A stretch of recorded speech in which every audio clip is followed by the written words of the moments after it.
ಇಲ್ಲನ್ರಿ ಹಂಗಾರೆ ಎಲ್ಲರಿಗೂ ಈ ಗೌರ್ಮೆಂಟ್ ಈಗ ಬಿಟ್ಟಿದ್ದವ್ರೆ ಪ್ರತಿಯೊಬ್ಬರು ಹೆಣ್ಮಕ್ಳಾಗ್ಲಿ ಗಂಡ್ಮಕ್ಳಾಗ್ಲಿ ಹಗಲಿ ರಾತ್ರಿ ದುಡಿತಾರೆ ಎಲ್ಲರೂ ವರ್ಕ್ ಮಾಡಿರ್ತಂದ್ರೆ ಈಗ ಬಾಗಲಕೋಟೆ ಉನ್ನತ ಮಟ್ಟಕ್ಕೆ ಬಂದೈತಿ. ಈಗ ಮತ್ತೆ ಗೌರ್ಮೆಂಟ್ ಜಾಬ್ ಮಾಡೋರಿಗೆ ಸೆಕ್ಯೂರಿಟಿ ಇಲ್ಲ. ಪ್ರತಿಯೊಬ್ಬರಿಗೂ ಏನ್ ಕೆಲಸ ಮಾಡ್ತಾರ ಅವ್ರ ಲಂಚ ತಿಂತಾರ ಹೇಳ್ತಾರೆ. ಪ್ರತಿಯೊಬ್ಬರು ಲಂಚ ತಿಂತಿದ್ರೆ ಈ ರೀತಿ ಬಾಗಲಕೋಟೆ ಈ ರೀತಿ ಉನ್ನತ ಮಟ್ಟಕ್ಕೆ ಬೇಯ್ತಿತ್ತನ್ರಿ. ನಾವು ಹೋಗಿ ನೋಡ್ರಿ ಯಾವ ರೀತಿ ಆಗಿತ್ತು. ಪ್ರತಿಯೊಬ್ಬರ ಮೇಲೆ ಬಂದು ಹಲ್ಲೆ ಮಾಡುತ್ತೆ, ಹೊರಗಿನ ಮಂದಿ ಹಲ್ಲೆ ಮಾಡುತ್ತೆ. ನೌಕರಿ ಹೆಂಗ್ ಮಾಡ್ಬೇಕು ಯಾರಿ? ನಮ್ಮ ಕುಟುಂಬಕ್ಕೆ ಅನ್ಯಾಯ ಆಗೈತಿ, ನಮ್ ಫ್ಯಾಮಿಲಿಗೆಲ್ಲ ಅನ್ಯಾಯ ಆಗೈತಿ. ಊಟ ಇಲ್ಲ ಅಂತ ಬಂದು 2 ದಿನ ನಾವು ಊಟ ಮಾಡಿದ್ರಿ, ಹಗಲ ರಾತ್ರಿ ಅಳ್ಕೊತ ಕೂತೀವ್ರಿ ಮನಿಯೊಳಗ.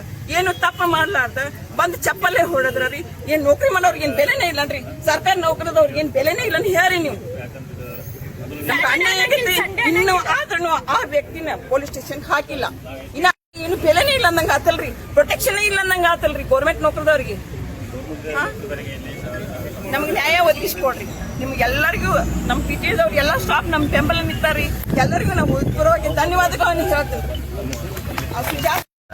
ಜಗಳ ಮಾಡುವಾಗ ನಾವು ಮತ್ತೆ ಅದಕ್ಕೆ ಇದು ಮಾಡೋಣ. ಅಂದಿನಿಂದ ನಮಗೆ ಚಿತ್ರಹಿಂಸೆನ ಕೊಡಾಕೈತೆ. ನಿಂದು ಪಾಠ ಐತಿ, ನಿಂದು ಪಾಠ, ಅದ್ರ ಬಗ್ಗೆ ಯಾವುದೇ ಪಾಠ ಇಲ್ಲ, ಏನಿಲ್ಲ. ನಂದು ಮೂಲ ಕೇಸ್ ವರ್ಕರ್ ಅವ್ರು ಇರೋದ್ರಿಂದ ನಾ ಹಾಗೆ ಅಧ್ಯಕ್ಷರು ಅಧಿಕಾರಿ ಕೂಡ ಹೋಗಿ ಬರ್ತಿದ್ದೆ. ನಾ ಅಷ್ಟೇ ಆ ಫೈಲ್ ಬಗ್ಗೆ ನನ್ನ ಮಾಹಿತಿ ಇಲ್ಲ. ಆದ್ರೂ ನನಗೆ ಮೇಲೆ ಪದೇ ಚಿತ್ರಹಿಂಸೆ ಮಾಡ್ತಾ ಇದ್ದ ಸರ್ ಅವನು.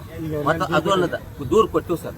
ಅದು ಅಲ್ಲದ ಒಂದು ನಿಮಿಷ, ಅದು ಅಲ್ಲದ ಮತ್ತೆ ಮೊನ್ನೆ ನಮ್ಮ ಪ್ರಾಧಿಕಾರದ ಯೋಜನೆಯರ್ ಆದ ಹೆಬ್ಬಳ್ಳಿ ಸಾಹೇಬರು ವರ್ಕ್ ನಡೆಸುವಾಗನು ಅವ್ರ ಮೇಲೂ ದವಾನಿಕೆ ಮಾಡಿ ಅವ್ರಿಗೆ ಬಡಿದು ಒಂದು ಇದು ಮಾಡಿದ್ರು. ಅವರು ಪೊಲೀಸ್ ಕಂಪ್ಲೇಂಟ್ ಕೊಟ್ಟರು. ಪೊಲೀಸ್ ಕಂಪ್ಲೇಂಟ್ ಒಳಗೆ ಹಾಕಿದ್ರು. ಅವ್ರಿಗೆ ಇನ್ನೂ ಬುದ್ಧಿ ಬರ್ತಾ ಇಲ್ಲ.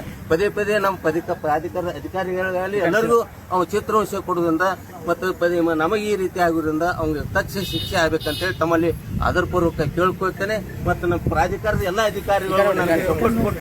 ನಮ್ಮ ಪಪ್ಪಂದು ಏನು ತಪ್ಪಿರ್ಲಿಲ್ಲ ಇದ್ರಾಗ. ನಮ್ಮ ಪಪ್ಪ ನಂಗೆ ಗೊತ್ತಿದ್ದು ಹಂಗ ಆ ಕೇಸ್ ಹ್ಯಾಂಡಲ್ ಮಾಡಕತ್ತಿರ್ಲಿಲ್ಲ. ಅವಾಗ ನಂಗೆ ಗೊತ್ತಿರೋ ಹಂಗ ಪಪ್ಪ ಅವ್ರು ಬಂದಾಗ ಹೇಳಿದ್ದೇನು, ಹೋಗಿ ಸಾಹೇಬ್ರ ಕಡೆ ಕೇಳ್ರಿ ಅಂತ ಹೇಳಿ. ಅವ್ರು ಸಾಹೇಬ್ರ ಕಡೆ ಕೇಳ್ಬೇಕಾಗಿತ್ತು. ಸಾಹೇಬ್ರ ಕಡೆ ನ್ಯಾಯ ಸಿಗ್ತೈತೆ ಅವ್ರಿಗೆ. ಇಲ್ಲಿ ನಮ್ಮ ಪಪ್ಪನ ಕಡೆ ಬಂದ್ ಎದಕ್ಕ ಹಂಗ ಆ ಕೇಸ್ ವರ್ಕರ್ ಅವ್ರಲ್ಲ. ಆ ಕೇಸ್ ಅವ್ರು ಹ್ಯಾಂಡಲ್ ಮಾಡಕತ್ತಿಲ್ಲ ಅಂದ್ಮೇಲೆ ಆ ಕೇಸ್ ಬಗ್ಗೆ ನಮ್ಮ ಪಪ್ಪ ಎದಕ್ ವಿಚಾರಿಸ್ಬೇಕು? ಆ ಕೇಸ್ ಹ್ಯಾಂಡಲ್ ಮಾಡಕತ್ರ ಪಪ್ಪ ವಿಚಾರಿಸ್ಬೇಕಲ್ಲ.